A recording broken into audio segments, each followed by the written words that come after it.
In this short video, I'm going to show you how to arrange, in this case, question 1, 2016, for 3 parts. So I'm giving the melody to the violin. The second part will be violin, and I'm giving the lower part to a cello. So the first thing to do is to select the violin part, copy, paste it into the second line and into the third line. The next thing I'm going to do is to add the chords that I want to represent from my voicings. So I go to text, chord symbol, and just type in the chords. So I'm going to make the first note a C minor chord. Now the second note is a passing note, so I'm going to go to the next chord, which again is going to be C minor. This whole bar is C minor. The next bar is essentially F minor with a passing note on the G. Now these two notes are a G chord, and then the rest of the bar is C minor, and then I go back to a G. Now a quick way to do arranging in MuseScore is to copy out all the parts. So now you've got all the rhythms. So now you just have to change the notes, and what you're essentially doing is dropping the notes from the melody. So if this was a C minor, the top note now is an E flat, so the next note down will be a C. So I just change that to a C. Now I'm going to skip on to the next harmony note just for the moment. I'll show you how to do the passing notes in a minute. So the melody note is a C, so that means the second note would be a G. Now the next note in the melody is an E flat, so that would be a C. Next note is a G, so this will be an E flat. Next note is an A flat, this will be an F. A flat, this will be an F. I'll skip the passing note for the moment.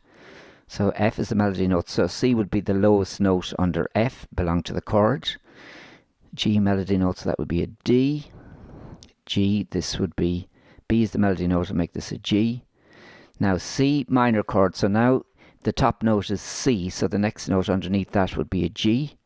I'll skip the passing note for the moment, I'll come back to those. E flat, so now the next lower note would be a C. C is the melody note, so this would be a G, and I'm going to change to a G chord, so the B note is the melody, so the next lower note would be a G. So now do the same in the bottom parts. So now the C minor chord, the melody note is E flat, we have C just below that. This is called close voicing, so you're just dropping the next lowest note of the chord underneath the melody. So we have an E flat, a C, this means now this is going to be a G. And then we'll skip the passing note for the moment. So now the next note would be an E flat. The E flat is the melody note, and we have E flat C, so G would be the next lower note. G, E flat, C. F minor chord, so we have A flat, F, this will be a C. Same again. We'll skip the passing note just for the time being, because there are different ways that you can do that. I'm just going to show you an easy way today. So this is a G chord, so we have G, D, so this will be a B natural. Now you have to watch out for the accidentals. So that's a B natural. We have B, G, so this will be a D natural. Then we have C, G, this will be an E flat. We'll skip the passing note for the moment.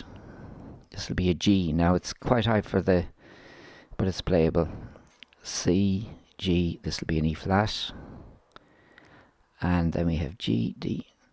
Now I'm just going to go back to the passing notes. So this was a D melody note going down to a C. So I'm just going to do the very same. They're parallel voicing. So I'm just going to pick the next highest note. So it's going down to a G, so I'll make this an A flat.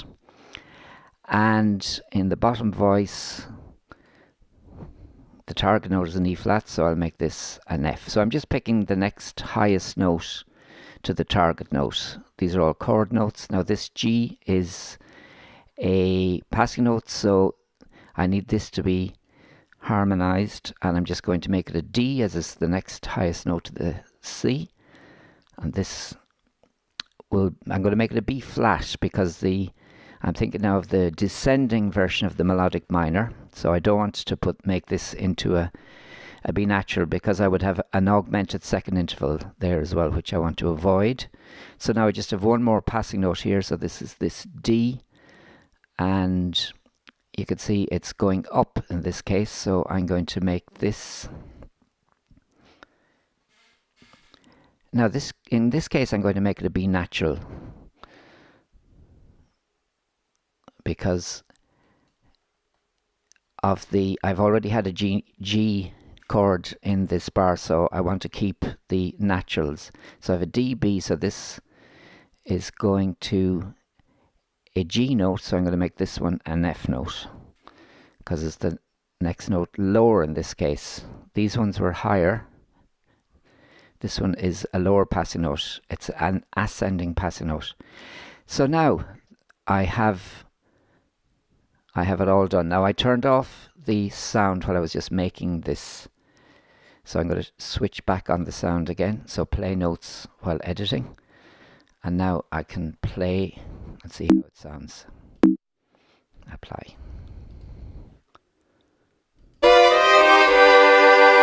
So from the start.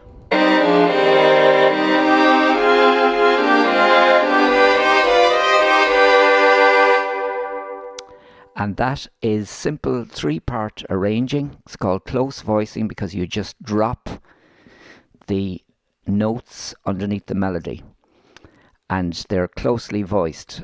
Later I'll show you how to voice a more open chord, which I possibly could have done here because the melody is getting higher, but I just wanted to show you how to do close voicings initially. And then when you have something like this done, you can make a ringtone out of it. So the students are learning arranging skills and they're using technology.